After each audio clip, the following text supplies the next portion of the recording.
우리 좌우사랑과 평화 인사를 합시다. 사랑합니다. 축복합니다. 이렇게 인사하겠습니다.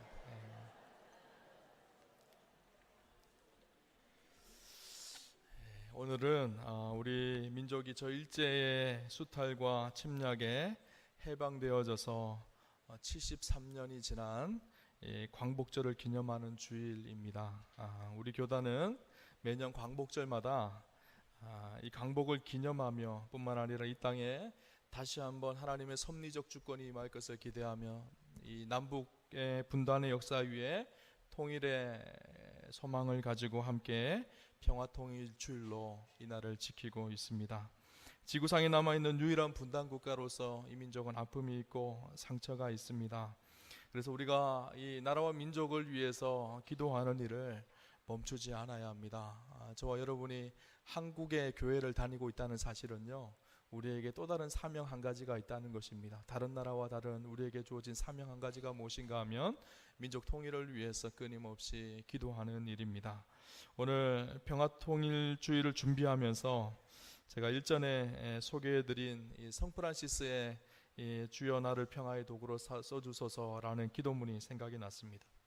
요즘에 이 한국교회가 여기저기 많은 사람들에게 이 이슈가 되어지고 있습니다. 얼마 전에 명성교회 세습 문제로 인해서 계속적으로 신음하고 있는 것 같습니다. 아픔이 있고 어려움이 있습니다. 그럼에도 불구하고 오늘 한국교회가 또 우리 오수교회가 이 땅에 주를 위해서 평화의 도구로 쓰여지는 그런 은혜가 있었으면 좋겠다는 생각이 들었어요. 그래서 그 주여 나를 평화의 도구로 써주소서라는 기도문을 읽는데 제가 한번 읽어드릴 텐데요. 거기에 나를 대신에 한국교회를 넣으면 너무너무 좋겠다는 생각이 들었어요. 주여 한국교회를 평화의 도구로 써주소서. 미움이 있는 곳에 사랑을, 분쟁이 있는 곳에 화해를, 분열이 있는 곳에 일치를, 의심이 있는 곳에 믿음을, 절망이 있는 곳에 희망을, 어둠이 있는 곳에 광명을, 슬픔이 있는 곳에 기쁨을 가져오는 자가 되게 하소서. 오늘 우리 한국교회가 뿐만 아니라 오늘 우리 오소교회가 저와 여러분이 평화의 도구가 되는 은혜가 있었으면 좋겠습니다. 이 평화의 도구가 된다는 것은 누군가 희생과 사랑의 통로가 된다는 것입니다. 그런데 우리가 오늘 평화의 도구로 그렇게 살아간다는 것이 결코 쉽지 않습니다. 우리 개인의 삶을 가만히 들여다보면 우리는 다른 사람의 작은 실수 하나도 용납하지 못하고 감정이 상하고 마음이 상합니다. 그 상한 감정과 상한 마음을 잘 회복하지 않습니다. 내가 조금만 손해보도, 내가 조금만 나에게 이익이 되지 않는다고 생각해도 금방 토라지고 등 돌리는 것이 오늘 우리의 모습입니다. 교회에서도 마찬가지입니다. 교회 공동체 안에서도 내 마음에 들지 않고 내 마음에 맞지 않으면 곧잘 싸움이 일어나는 것을 보게 되어집니다. 우리가 사는 사회와 세상도 마찬가지인 것 같습니다. 집단적인 갈등 속에서 이 세상이 나누어져 있죠. 대한민국의 현실을 봐도 동서가 나누어져 있고 남북이 나누어진 것은 뭐 그렇고 동서, 이 한민족인 같이 남한의 동서가 나누어져서 갈등을 하고 있고 진보와 보수가 나누어져서 갈등하는 것이 이 세상입니다.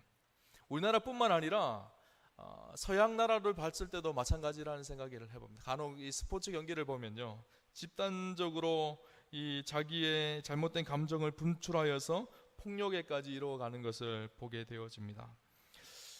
많은 갈등이 있는 것이 이 세상이죠. 이 갈등 속에 있는 세상 속에서 우리가 살아갈 때 그리스도인의 사명이 있는데 그것이 무엇인가 하면 이 갈등을 극복하고 평화의 도구가 되는 것입니다. 오늘 본문에 보면 초대교회 이야기가 나옵니다. 초대교회가 처음 시작되어졌을 때는 서로 물건을 통용하며 유무상통하고 서로를 위해 기도하며 축복하며 온전한 공동체로 그렇게 세워졌습니다. 그런데 점점 이 초대교회가 확장되어져 가는데 이 이방인들이 교회에 들어오기 시작했습니다. 원래 이 처음 복음이 전거되어졌을 때 예루살렘에 머물러 있던 사도들과 이 제자들은 이 예루살렘을 떠나지 않으려고 했습니다. 왜냐하면 그들의 마음속에도 아직까지 선민의식이 남아있었기 때문에 유대인들만 구원받는다는 선민의식이 그들의 마음속에 있었고 그들이 그것에서 아직 벗어나지 못했기 때문에 예루살렘을 떠나지 않았습니다. 그때 하나님께서 스데반의 순교를 통해서 이 그리스도인들이 흩어지게 만드셨어요. 흩어진 그들이 복음을 전하고 이방인들이 변화되기 시작하고 하나님께서 특별한 사도 한 명을 세우십니다. 누군가 하면 바울을 세우죠. 사도 바울을 세워서 그가 이방인의 사역자로, 이방인의 전도자로 복음을 전하게 하십니다. 그러면서 이방인들에게 복음이 증거되기 시작했어요. 근데 이 교회가요, 처음에 유대인들끼리만 모여 있을 때는 서로 큰 어려움이 없었습니다. 근데 이방인들, 다른 문화와 다른 생각과 다른 가치관이 있는 사람들이 교회에 들어오기 시작하니까 교회 안에도 갈등이 일어나기 시작한 거예요.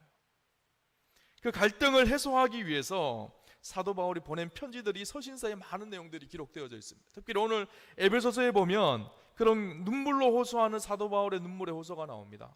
우리가 마땅히 갈등하지 않아야 될 중요한 이유가 있는데 그것이 무엇인가 하면 오늘 우리는 복음의 핵심이라고 하는 십자가의 은혜를 받은 존재라는 거예요. 그렇죠?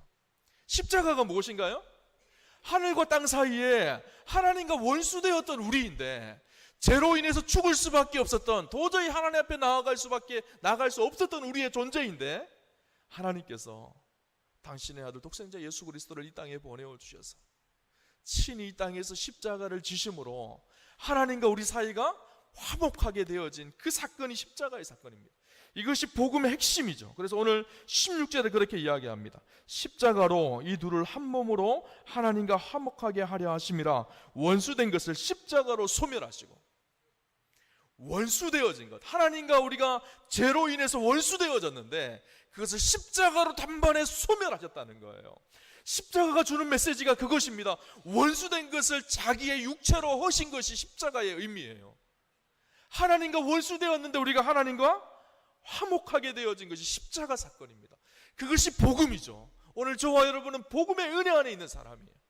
사도 바울이 오늘 이야기하는 것이 무엇인가 하면 이 복음의 은혜 안에 있는 사람, 십자가로 제사함을 받고 하나님과 화평하게 되어진 사람들이 마땅히 해야 될 것이 있는데 무엇인가 하면 이제는 그 은혜로 화평케 하는 사명이 있다는 거예요. 우리가 그 은혜를 누렸기 때문에 도저히 하나님과 화평케 화목케 되어줄 수 없었던 우리인데 하나님 은혜로 화평케 되어진 그 은혜를 누리는 우리가 해야 될 일이 무엇인가 하면 하나님의 은혜, 그 복음의 본질을 누린 우리는 또 다른 우리의 이웃, 우리가 이해할 수 없고 때때론 잘 판단도 되지 않지만 그럼에도 불구하고 나와 함께하고 있는 그 사람들을 사랑하고 화목하게 하고 화해하게 하는 것이 오늘 우리에게 주신 중요한 직분이고 사명이라는 것을 오늘 본문은 우리에게 이야기하고 있습니다. 마태복음 18장 23절에서 25절에 보면 1만 달란트 빚진 자에 대한 이야기가 나옵니다. 한 임금이 자기의 신하 중에서 임금에게 1만 달란트를 빚진 사람이 있었어요. 여러분 1만 달란트가 얼마의 금액일까요? 자, 계산을 해봤어요. 1만 달란트가 약 6천 데나리온이라고 합니다. 6천 데나리온은요, 1데나리온은 한 사람이 하루 품삯이에요. 1달란트가 6천 데나리온이에요. 그러면 1만 달란트면 이게 얼마만큼의 품삯일까요? 제가 계산해 보니까요, 연수로 따지면 16,438년 동안 한 사람이 일해야지 벌 수 있는 금액이 1만 달란트라는 금액이에요.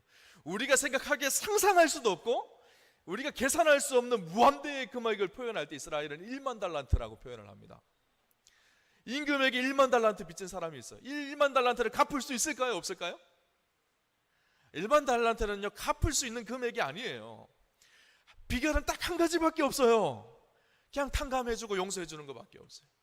임금이 보니까 이 사람이 너무너무 안타까운 거예요.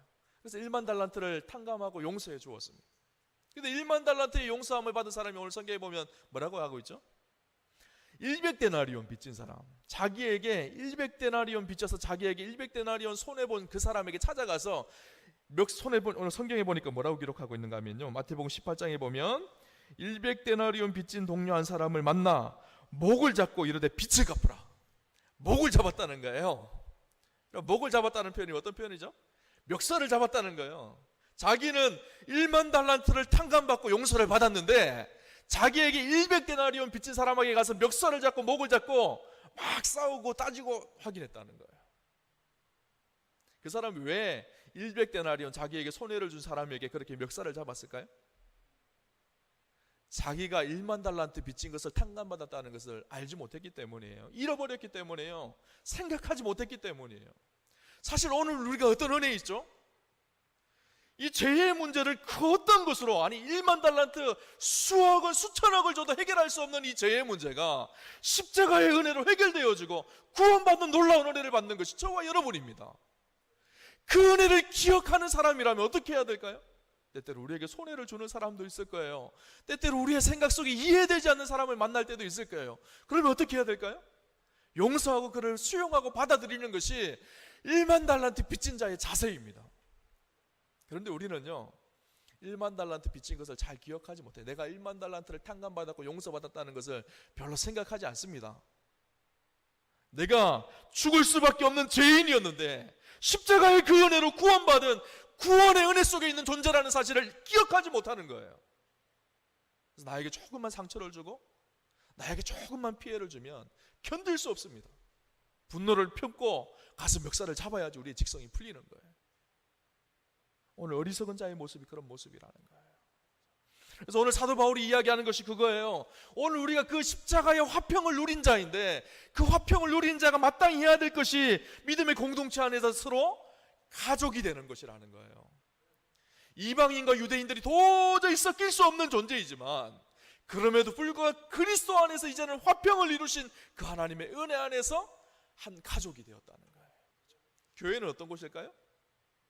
교회는 그런 곳이에요. 그리스도 안에서 빈부의 격차를 떠나고 인종의 차별을 떠나고 남과 여의 존재를 떠나서 모두가 그리스도 안에서 가족을 이루는 것이 믿음의 공동체, 교회의 공동체입니다.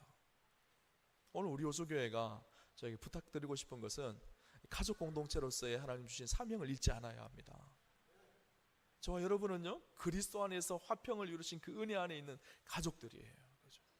그것이 교회입니다. 그래서 우리가 천국을 어떻게 볼 수가 있나요? 여러분 천국 보신 분 계신가요? 아니, 천국 보신 분들 없을 거예요. 말씀을 통해서 듣거나 했지만. 근데 그 천국의 모습이 이 세상 사람들에게 어떻게 보여질 수 있을까요? 교회를 통해서 보여지는 거예요. 우리가 어떻게 사랑하고 어떻게 섬기고 어떻게 하나 되느냐를 보여줌으로 인해서 천국이 어떤 모습인지를 세상 사람들은 알게 되어지는 것이죠. 교회는요, 천국을 이루는 공동체입니다. 예수 그리스도 안에서 그 사랑을 누리고 은혜를 이루는 공동체가 교회이죠. 그리고 우리에게 주신 사명이 있어요. 이제는 세상 속에 갈라져 있고 분쟁이 있고 나누어짐이 있는 그곳에 가서 그것을 화해시키고 하나 되게 하고 화목케 하게 하는 직분을 감당하는 것이 마땅히 교회의 사명입니다. 오늘 우리 오수교회가 한국교회에게 주어진 사명이 이것입니다. 특별히 이 민족의 현실 앞에서 우리가 기억해야 될 것이 있어요. 우리는요, 특수한 상황 속에 있는 특수한 교회가 한국교회예요. 세상 다른 나라와 다른 우리 한국교회만 가지고 있는 특별한 사명이 있는데 그것이 무엇인가 하면 분단되어져 있는 이 남과 북의 현실 위에 우리가 서 있습니다.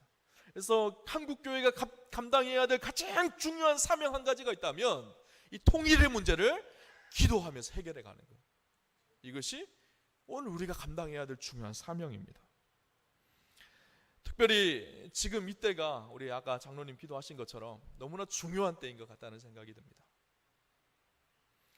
한반도에 하나님께서 카이로스의 역사를 이루시기 시작했습니다. 카이로스가 무엇인지는 제가 지난주에 설명을 드렸어요. 흘러가는 역사 속에 하나님이 일하시는 시점을 카이로스라고 그렇게 말씀드린다고 그래요. 계속적으로 이 남북이 극도의 긴장관계 속에서 지내왔었습니다. 그러다가 하나님께서 단추를 여신 것 같습니다. 그래서 이 긴장관계가 풀려지고 반전의 역사가 일어났습니다. 4월 27일 남북 정상회담이 열리고 6월 12일 북미 정상회담이 열리고 6월 12일이 끝나고 바로 다음 6월 13일 날 선거가 있었죠. 그 선거 때 어떤 일이 일어났죠? 집권 여당이 굉장히 많은 의석수를 받고 또 많은 표를 받게 되어졌어요. 왜 그랬을까요? 국민들이 요구하는 것이 있었어요. 국민들이 원하는 것이 있어요. 국민들이 요구하고 원했던 것이 남북관계의 화해와 평화 통일의 역사였었어요. 그 일들을 이루고 싶었던 거예요. 온 국민의 염원이 그 속에 담겨져 있었습니다. 그래서 우리가 북미 정상회담이 끝나고 나서 우리는 좀 굉장히 급속하게 평화의 체제가 구축되어지고 종전이 선언되어지고 평화협정이 세워질 줄 알았어요. 그런데 사실 70년 동안 갈려져 있었던 역사가 하루아침에 봉합되기는 참으로 쉽지 않은 것 같습니다. 지금도 계속 롤러코스터를 타듯이 오르락 내리락 하고 있습니다. 불안함이 있죠. 그런데 우리 안에 분명한 기대가 있습니다. 무엇인가 하면 기도하는 한국 교회를 통해서 하나님은 보이지 않는 하나님의 손이 이 땅 가운데 역사하시고 이끌어 가신다는 사실 때문이에요. 성경에 보면 이스라엘 백성들이 바벨론 포로로 끌려갑니다. 70년이 세월이 지나요. 아무리 봐도 70년 후에 하나님께서 이따 이스라엘 백성들을 다시 회복시킨다고 말씀하여 주셨음에도 불구하고 회복될 기미가 전혀 보이지 않습니다. 근데 놀라운 역사를 일으켜셔요. 하나님께서 세계 역사를 바꾸셔서 바벨론이 멸망하고 새롭게 페르시아가 등장합니다. 페르시아가 등장하면서 새롭게 세워진 고레스 왕이 세워집니다. 이 고레스 왕은요, 하나님을 알지 못하는 왕이었어요. 근데 하나님을 알지 못했던 고레스 왕을 통해서 하나님께서 세계 역사를 바꾸셔서 이스라엘 백성들이 다시 포로로 귀환해서 새롭게 성전을 건축하는 역사를 만드셨어요. 73년 전에 이 땅이 저 일본의 침략에 의해서 굉장히 고난을 당하고 아픔을 당했었습니다. 도저히 해방의 역사 기미는 보이지 않았어요. 그런데 하나님께서 세계 역사를 바꾸시고 움직이셔서 하나님 놀라운 해방의 역사를 이루시고 만드셨습니다. 저는 오늘 이 시간도 이 세대도 마찬가지라고 생각합니다. 우리가 통일을 위해서 기도하고 우리 해야 될 열심을 다하지만 궁극적으로 이 통일의 역사를 이루어 가실 분이 누구실까요? 하나님이세요. 하나님의 보이지 않는 손이 역사하실 때 통일의 역사가 이루어질 것입니다. 그것을 위해서 우리가 해야 될 것이 있습니다. 무엇을 해야 될까요? 기도해야 되겠죠. 그렇죠? 기도해야 합니다. 오늘 우리에게 주신 가장 중요한 사명이 있습니다. 그것은 무엇인가 하면 십자가를 통해 모든 원수 관계를 소멸하시고 화해를 만드시는 주님께서 우리에게 평화의 은총을 내려주시기를 기도하여야 합니다. 한국교회가 잊지 말아야 될 것이 있어요. 교회의 부흥도 중요하고 우리가 영혼을 구원하는 것도 참으로 중요하고 교회가 더 성장하고 좋은 건물을 짓는 것도 물론 중요하겠지만 더 중요한 것이 무엇인가 하면 오늘 우리에게 주신 귀한 사명이 있는데 그것은 남북 통일을 위해서 끊임없이 기도하는 거예요. 오늘 우리 오수교회가 새벽마다 남북 통일을 위해서 기도합니다. 우리 매달 첫째 주의 수요일마다 통일기도회를 하죠. 참 감사한 일이라는 생각이 듭니다. 여러분, 우리가 모일 때마다 기도해야 합니다. 한국교회 안에 이 통일을 위한 기도가 끊어지지 않아야 합니다. 왜냐하면 통일의 역사를 이루시고 역사하는 그 손길은 하나님의 주권 아래 있기 때문이죠. 보이지 않는 하나님의 손이 움직일 때 통일의 역사가 일어나게 되어집니다. 뿐만 아니라 한국교회가 계속해서 기도해야 될 뿐만 아니라 참으로 감사한 것은 세계교회협의회에서 8월 15일 전주를 정해서 온 세계 교회가 함께 남북 통일을 위해서 기도하기로 그렇게 결정을 했습니다. 또 저 북한에 있는 교회들도 남북 통일을 위해서 그렇게 기도하자고 결정을 했습니다. 그래서 통일 기도문이 있어요. 그래서 오늘 우리가 설교 끝나고 제가 통일 기도문을 제가 스크린에 띄워드릴 텐데요. 오늘 그 통일 기도문으로 인해서 한국 교회도 함께 기도하고 저 북한에 있는 그리스도인들도 함께 기도하고 세계에 있는 교회들이 함께 기도하는, 그렇게 기도할 때 하나님께서 하나님의 역사를 이루어가는 일들이 있을 것입니다. 역대하 7장 11절에 14절에 보면 내 이름으로 일컫는 내 백성이 그 악한 길에서 떠나 스스로 겸비하고 기도하여 내 얼굴을 구하면 내가 하늘에서 듣고 그 죄를 사하고 그 땅을 고칠지라. 내 백성이 겸비하여서 내게 기도하면 하늘에서 듣고 그 땅을 고치신다는 거예요. 그렇죠? 여러분, 우리나라에 앞서서요 통일의 역사를 이룬 나라가 있습니다. 어딜까요? 독일이에요. 독일. 그런데 여러분, 독일 통일이 어떻게 된지 아세요? 독일 통일의 시발점이 어떻게 일어났는가 하면요, 기도하는 그리스도인들을 통해서 일어났어요. 이 독일이 서독과 동독으로 나누어졌죠. 동독이 공산치하에 있었던 나라가 동독입니다. 그런데 동독에 라이프치 니콜라이 교회라는 교회가 있었어요. 니콜라이 교회가 매주마다 모여서 독일의 통일을 위해서 기도하기 시작했습니다. 처음에는 소수의 사람들이 모이기 시작했어요. 점점 많은 사람들이 모이기 시작했습니다. 교단을 초월하고 나중에는 제야 인사들까지 다 모여서 기도하기 시작했습니다. 그래서 이 베를린 장벽이 무너지기 3달 전에는 어떤 일이 일어났는가 하면요, 1989년 10월 9일에 평화통일 기도회를 하고 난 이후에 평화행진을 했습니다. 그때 무려 7만 명의 사람들이 모여서 평화행진을 한 거예요. 처음에는 동독이 강력하게 국가에서 탄압을 했습니다. 못하게. 그런데 어떻게 됐을까요? 이후에 7만에서 12만으로 늘어납니다. 기도하고 함께 행진했던 사람들이 12만이 되어져요. 더 이상 국가도 간섭할 수가 없고 온 이 동독이 다 평화의 시위로 물들게 되어졌어요. 더 이상 국가가 어떻게 할 수가 없었습니다. 당시에 이 동독의 사회주의 권력의 중심부에 있었던 이 호네커 수상은 이제 백성들이 두려워서 피해서 인민을 가고 망명을 가게 되어집니다. 이제는 경찰과 군인들과 함께 동참하여서 평화 시위를 하게 되어져요. 그리고 나서 1989년 11월 9일 날 베를린 장벽이 무너지게 되어집니다. 누가 그것을 위해서 협정을 한 것도 아니고 협상을 한 것도 아니에요. 순식간에 하나님의 방법으로 베를린 장벽이 무너지기 시작한 거예요. 저는 오늘 한국교회도 이런 역사가 있어야 된다고 생각을 합니다. 우리의 방법으로가 아니라, 우리의 힘으로가 아니라 하나님께서 이루어져가는, 그리스도인들의 기도를 통해서 하나님께서 통일의 역사를 써가는 역사가 이 땅 가운데 반드시 있을 것입니다. 그 일들을 위해서 오늘 저와 여러분이 함께 기도하는 일을 멈추지 않아야 합니다. 통일의 기회가 어디에 있다고요? 하나님께 있어요. 기도하는 하나님의 백성들을 통해서 하나님의 역사를 이루어 간다는 사실을 우리가 잊지 않아야 합니다. 또 한 가지는요, 이 통일을 위해서 그리스도 안에서 어려움을 서로 나누고 함께 섬기는 사랑의 공동체를 만들어 가야 합니다. 무슨 말일까요? 제가 참 좋아하는 찬양이 있어요. 사랑의 나눔 있는 곳에 하나님께서 계시도다. 가사가 굉장히 의미가 있어요. 사랑의 나눔 있는 곳에 하나님께서 계시도다. 지금 저 북녘 땅에는 굉장히 굶주리고 고통 속에 살아가는 수많은 사람들이 있습니다. 이 70년 동안 경제 봉쇄로 인해서 북한은 더 이상 자립해서 살 수 없는 나라가 되어져 버렸습니다. 지금도 핵개발로 인해서 완전히 경제가 다 차단되어져서 사람이 살 수 없을 지경까지 되어졌다고 합니다. 그런 상황 가운데 여러 가지 복합적인 이유 가운데 지금 북한은 생존이 어려운 상황 속에 있습니다.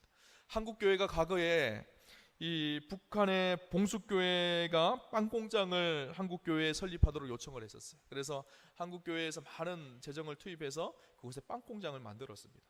그런데 2010년 5.24 조치 때문에 모든 이 북한의 빵공장에 배달되던 밀가루나 모든 것이 다 차단되어졌어요. 더 이상 이제 그곳에 들어가서 그들을 섬길 수 있는 길들이 다 막혀져 버렸습니다.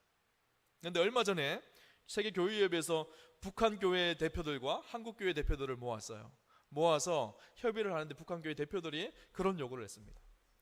그 빵공장의 기계들이 다 노후가 되어져서 더 이상 돌아가기도 힘들고 사람들의 입맛도 바뀌어서 더 이상 맛없는 빵을 먹지 않는 그런 상황이 되어졌다고.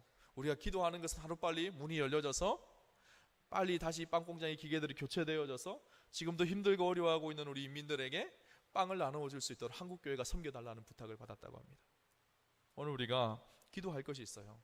저 북녘 땅에 빨리 이 문이 열려져서 지금도 굶주리며 고통 속에 있는 그들을 섬길 수 있는 길들이 오늘 우리의 손에 있다는 거예요. 하나님께서 이 남한, 우리 조선, 이 남한 땅을 왜 이렇게 경제적으로 잘 살게 하셨을까요? 저는 이때를 위함이라고 생각합니다. 지금도 저 북녘 땅에 굶주리며 고통 속에 있는 저들을 섬길 수 있는 길들이 우리 안에 있다는 거예요. 그죠? 하나님은 우리를 통해서 하나님의 역사를 이루어가기를, 오늘 본문에 보면 십자가를 통해서 십자가로 하나님께서 화목하게 하셨다. 십자가의 상징이 무엇일까요? 의미가 무엇일까요? 자기를 헌신하는 거예요. 자기를 내려놓는 것이 십자가입니다. 절대로 하나님 나라는요, 자기 헌신과 수고와 자기를 내려놓음 없이 이루어지지 않는 것이 하나님 나라의 특징이에요. 하나님께서 이 땅에 오셔서 인간의 몸을 입고 오셔서 십자가를 지셔서 화목해 하셨던 것처럼 누군가가 수고하고 헌신하고 이상할 때 화해의 역사가, 하나님 나라의 역사가 이루어집니다. 오늘 우리가 섬겨야 될 저 북녘 땅에 수많은 굶주린 사람들이 있습니다. 우리가 그들을 사랑으로 섬기는 은혜의 역사가 있었으면 좋겠습니다. 마지막 때에 우리 주님이 그런 비유를 드셨어요. 어떤 사람은 좌편에 설 것이고 어떤 사람은 우편에 설게 될 것이다. 주님 다시요. 그런데 어떤 사람은 양 같은 신자가 되어질 것이고 어떤 사람은 염소 같은 신자가 되어질 것이다. 근데 사람들이 묻습니다. 그러면 하나님 앞에 구원받는 양 같은 성도는 어떤 사람입니까? 묻죠. 예수님 뭐라 그러시죠? 내가 가난할 때 나를 섬겼고, 내가 옥에 갇혔을 때 나를 찾아왔고, 내가 굶주릴 때 나에게 먹을 것을 주었고, 내가 헐벗었을 때 나에게 입을 것을 준 사람들이 양 같은 성도다 라고 말씀하세요. 그러니까 그 사람들이 물어요. 주님, 우리가 언제 그렇게 주님을 섬겼습니까? 언제 주님을 그렇게 찾아갔습니까? 우리가 언제 주님 그렇게 헐벗었을 때 옷을 입혔습니까? 그렇게 물으니까 예수님 뭐라고 하셨죠? 지극히 작은 자에게 한 것, 가난한 자에게 한 것이 나에게 한 것이다 라고 말씀하셔요. 오늘 우리에게 주실 사명이 있습니다. 오늘 우리에게 주신 부와 또 우리가 가지고 있는 경제력을 통해서 우리만 잘 먹고 잘 사는 그런 인생 되지 않았으면 좋겠습니다. 연약하고 힘들고 굶주리며 고통 속에 있는 사람들을 섬길 수 있는 마음이 오늘 저와 여러분 가운데 있으시기를 주님 이름으로 축원합니다. 그 사랑의 수고가 있는 곳에 하나님 나라가 세워집니다. 우리의 헌신과 눈물이 있는 곳에 하나님 나라가 세워집니다. 광복 73주년을 맞는 오늘 우리가요, 기억할 것이 있어요. 우리나라는 아직 완전한 광복을 맞이한 것이 아니에요. 반쪽짜리 광복입니다. 남북이 나누어져서 광복 이후에 아직도 총칼을 겨누며 긴장관계 속에 있어요. 이 문제가 하나님의 역사 속에 해결되어져야 합니다. 이 일들을 위해서 우리가 계속 기도해야 될 것입니다. 뿐만 아니라 하나님이 역사하시고 우리가 섬기고 사랑함으로 인해서 남북의 통일의 문제가 열려지고, 통일된 이후에 저와 여러분의 기도를 통해서 하나님께서 여셨다는 그 믿음의 간정이 있는 오늘 우리 사랑하는 오수교회 성도님들 다 되시기를 주님 이름으로 축원합니다. 말씀으로 제가 오늘 설교를 마치려고 합니다. 로마서 12장 14절에서 21절 말씀에 보면, 너희를 박해하는 자를 축복하라. 축복하고 저주하지 말라. 즐거워하는 자들과 함께 즐거워하고 우는 자들과 함께 울라. 서로 마음을 같이하며 높은 데 마음을 두지 말고 도리어 낮은 데 처하며 스스로 지혜 있는 채 하지 말라. 아무에게도 악을 악으로 갚지 말고 모든 사람 앞에서 선한 일을 도모하라. 할 수 있거든 너희로서는 모든 사람과 더불어 화목하라. 내 사랑하는 자들아, 너희가 친히 원수를 갚지 말고 하나님의 진노하심에 맡기라. 기록되었으되 원수 갚는 것이 내게 있으니 내가 갚으리라고 주께서 말씀하시니라. 내 원수가 줄이거든 먹이고 목마르거든 마시게 하라. 그리함으로 내가 숯불을 그머리에 쌓아 놓으리라. 악에게 지지 말고 선으로 악을 이기라. 오늘 우리 사랑하는 오수교회 성도님들 다 선으로 악을 이기고 이 민족 가운데 통일의 역사를 이루어가는 놀라운 믿음의 주역들이 다 되시기를 주님 이름으로 축원합니다. 우리 같이 한번 합심하여서 오늘 말씀을 생각하면서 기도합시다. 주님, 하나밖에 없는 나의 민족, 하나밖에 없는 나의 조국, 어머니 같은 나의 조국, 아직까지 남북이 나누어져서 분단의 역사 속에 있는데 하나님 함께하여 주셔서 광복 73주년을 맞는 이때에 우리가 함께 기도함으로 저 북녘 땅을 섬김으로 이 땅 가운데 통일의 역사가 열려지고 하나님 나라가 임하는 역사가 이 민족 가운데 있게 하여 주옵소서. 우리 주님 한번 부르고 합심하여서 같이 기도하겠습니다.